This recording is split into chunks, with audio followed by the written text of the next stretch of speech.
J'ai produit plus de 300 vidéos en 10 mois sur 2 chaînes différentes et en 2 langues différentes, mais ça n'a absolument rien donné. Je crois avoir enfin compris le problème et je vais te partager ça dans cette vidéo. Peut-être que ça t'aidera si toi aussi tu veux te lancer dans la création de contenu.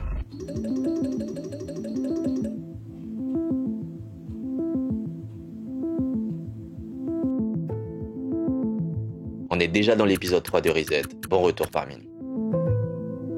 Il y a quelques mois, j'ai complètement détruit ma vie dans le but de devenir cinéaste. On est en 2024 et la meilleure façon d'évoluer dans ce domaine et de se faire remarquer, c'est de créer du contenu. C'est ce que j'ai pensé aussi. Voici toutes les étapes par lesquelles je suis passé et ce que j'en ai tiré. En numéro 1, qu'est-ce que je vais bien pouvoir leur raconter ?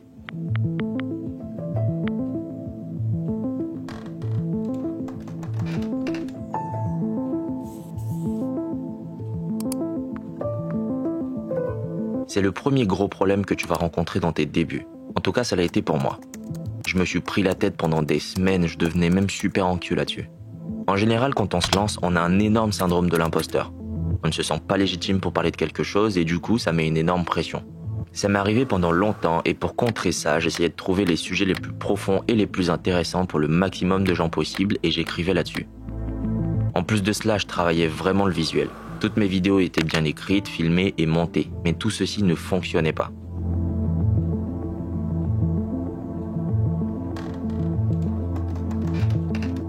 La preuve, cette vidéo. La plupart d'entre vous, vous pensez que la voix dans votre tête, c'est vous qui parlez, sauf que c'est pas le cas. Notre corps, il communique avec nous tout le temps. En général, c'est avec des messages chimiques, la dopamine, l'ocytocine, etc. Notre cerveau, il communique avec nous, mais avec des mots. C'est une communication directe. C'est pour ça qu'on pense. La voix que tu entends dans ta tête, c'est pas toi qui parle, c'est ton cerveau qui te parle à toi, pour attirer ton attention sur quelque chose. Ça a été montré lors d'une étude qui a été faite en 2007, je crois, par le MIT. Et en gros, ils ont mis des gens dans une pièce et ils leur ont demandé de résoudre un problème. Elle a été l'une des premières que j'ai postées pour m'entraîner. C'était même bien avant que je décide de faire du contenu à grande échelle. Elle m'a pris seulement 20 minutes à réaliser et m'a rapporté en une semaine 6000 abonnés et plus de 500 000 vues. Pourtant, c'est de la merde, soyons honnêtes. Le sujet est intéressant, mais je l'ai trop vulgarisé dans le but de toucher le maximum de monde possible. Celle-là, par contre, vite, tout va plus vite.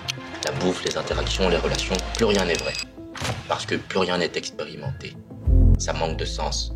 Sauf que celle-là par contre m'a pris plus de 3 jours à préparer entre l'écriture, le tournage et le montage. Conclusion ici, le sujet ne compte pas. En tout cas pas autant que tu l'imagines. Tu peux parler d'absolument tout ce que tu veux, ce qui compte c'est ta façon de l'aborder. À ton avis, pourquoi penses-tu que la vidéo la moins travaillée ait généré le plus de résultats ? C'est grâce à cet ingrédient secret, l'élément qui change tout. Tu as sûrement déjà entendu dire que les vidéos moches fonctionnent bien mieux que les vidéos à grosse production. Disclaimer, c'est faux. Ce n'est pas la qualité de production qui détermine le succès ou non d'une vidéo, même si ça peut aider un tout petit peu. Ce qui détermine ou non le succès d'une vidéo, c'est son authenticité. C'est ça l'élément clé. Tu peux écrire un script incroyable avec une belle histoire, une qualité de production de dingue. Si tout cela ne paraît pas authentique, elle ne fonctionnera pas. Ce que j'entends par authenticité ici, c'est une histoire à laquelle les gens peuvent s'identifier. Peu importe l'histoire que tu racontes, que ce soit de la science-fiction ou un drame, il faut que de près ou de loin, les gens arrivent à s'identifier au thème que tu mets en avant. Peu importe la personnalité, la religion, la culture ou la provenance d'une personne, il y a de grandes chances que dans sa vie, elle soit confrontée à de la perte, de la peur, de l'amour, etc. Ça, ce sont des choses auxquelles on peut s'identifier. Et une histoire authentique, c'est une histoire qui met ce genre de thème en avant. Mais ça ne fonctionne pas que pour la vidéo, ça fonctionne pour la musique, pour les livres, ça fonctionne pour absolument tout en fait. C'est juste ça qui fait une bonne histoire. Ce qui est fou, c'est qu'instinctivement, on le sait tous. Parce que c'est cette même authenticité qu'on cherche dans nos relations. Le problème, ce n'est pas de connaître cet élément secret, mais de l'appliquer.